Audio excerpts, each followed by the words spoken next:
there was a point towards the end of that sequence of comments about exporting the American technology stack, exporting chips in particular. Your colleagues in the cabinet, Mr. Lutnick, for example, talked about this at length on stage. Are we going to get a set of rules, and how will we decide the volume and specificity of the types of chips that we can sell, particularly into China? Thank you, Ed, for having me here.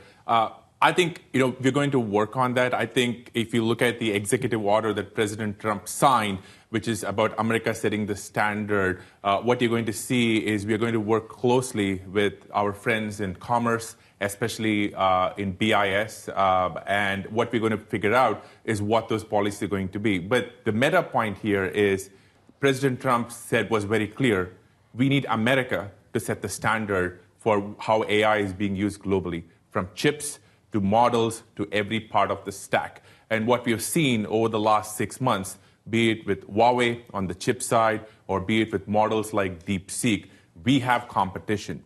And yesterday's plan sets a very clear note that we need to be making sure that our standards exist worldwide. I read all 23 pages as many times as I could. 28, I think. 23 on the version I have, but we can agree to disagree. There's a heavy emphasis on deregulation and permitting. That we get for the onshoring component. Mm-hmm.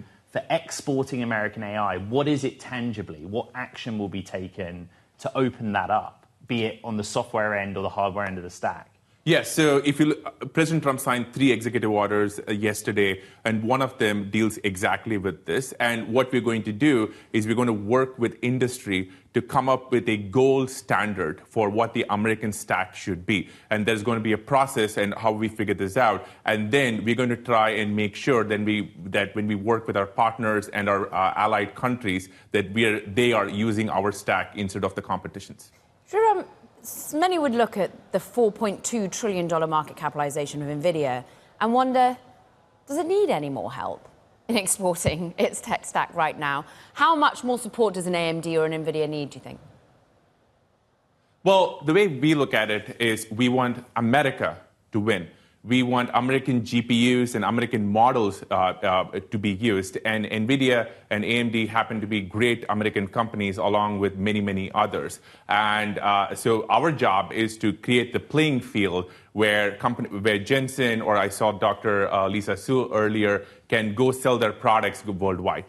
Let's talk about that team, because there were some absences, let's say it. We would think that Intel would be a company about to report on its earnings that would be integral to manufacturing here in the US. TSMC from abroad coming in and putting money to work here in the United States as well. What do we interpret by those who weren't in the room? I'm not sure I would read too much into that. I think if you look at yesterday's event, it was amazingly well attended. We had industry leaders from across the stack, from the semiconductor space to energy, to AI models, to AI applications. And as you said, we really want American semiconductor industry to win. And you saw yesterday's event being extremely well represented when it came to that. You have advised the president and collectively as a group looked at policy, but there was a moment that we have to address yesterday where the president, after making various people stand up, said that he had looked at breaking up Nvidia, but then came to understand how crucial they were to the American technology stack, and that his aides had basically said to him, Jensen's great. Can I ask you, did you ever discuss with the president the idea of breaking up Nvidia and why that was included in his speech? No, I wasn't in that meeting with the president, but I think what the president was referring to is that NVIDIA has just done a phenomenal job in building products and applications and GPUs that the world is using, and that they're so ahead of the curve. So if you listen to the second part of what the president said, he talked about how it's going to take several years for people to catch up with them. And I think that's kind of one of the pieces that's put America in this pole position when it comes to the GPUs that everybody in the world wants to get access to. We appreciate the clarity, Sriram. Open source, very prominent, very high up in the AI action plan. Why? That's something you're particularly focused on as well. Yes, and this is an issue near and dear to my heart. And this is something which I think the Biden administration got totally wrong, where they tried to basically scare people about open source.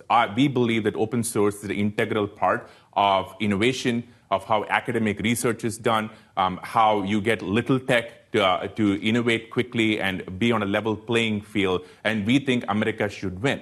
And, the first day when I took this job, we had DeepSeek come out and really, it send a signal that America wasn't actually leading in open source at the time. And we believe that needs to be rectified. And that's why in the action plan, we send a very strong signal that open source or open weights, America is going to have a leadership position. Another thing near and dear to your heart is pro wrestling, Sriram. And it feels like we're in a wrestling match between China and the US. And I'm really interested as to how you navigate the rules of that wrestling match. For example, China gives us rare earth metal access. In return, we give them some H20s. But how does Nvidia navigate if China stops and chokes that? Will they have to be limited in H20? How do they get certainty in this environment?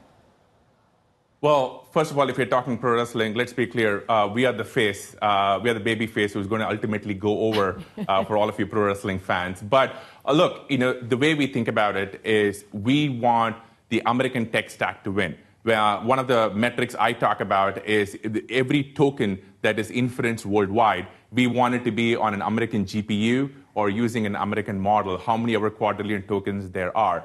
And when it comes to the H20, I think the way we think about it is we would much rather have Nvidia or AMD be the GPU of choice rather using Huawei or somebody else's. And that's how we see it.